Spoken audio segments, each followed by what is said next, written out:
Chapter 3, Part 1. Back to the USA in Corona pandemic and life in quarantine. All American citizens must return to the USA within 48 hours. Most of my uncles and aunts live in the USA. 2 days later, the day that was supposed to be the big wedding, we were at the airport going back to Milwaukee. Delphine left the day before and is now home. We were very anxious. Don't worry, kids, Dad said. Every cloud has a silver lining, my mom added. I felt sorry for Delphine. The day after her wedding, she began to cry.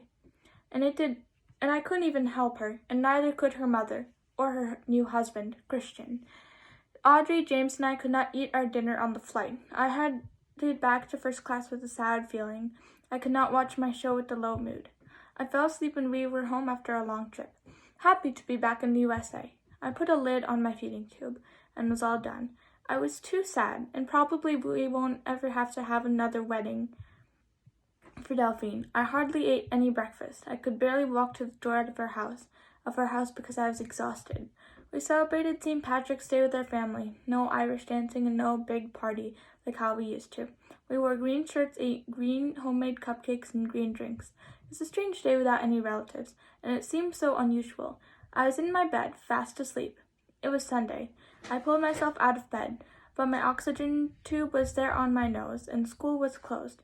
I knew because my mom had put a note on my bed saying that school was closed until coronavirus was over. It was March 13th. March 13th, I whispered under my breath. I wanted to stay in bed. Everything had changed suddenly.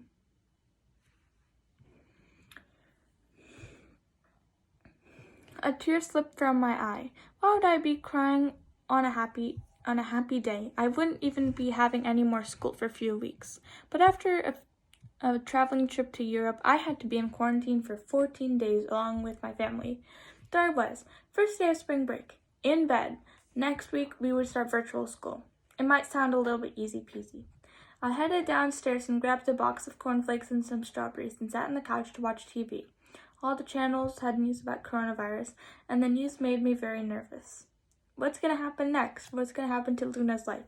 She's gone through a lot of trouble so far, so I'll be filming the next chapter soon, or the next part of the chapter soon.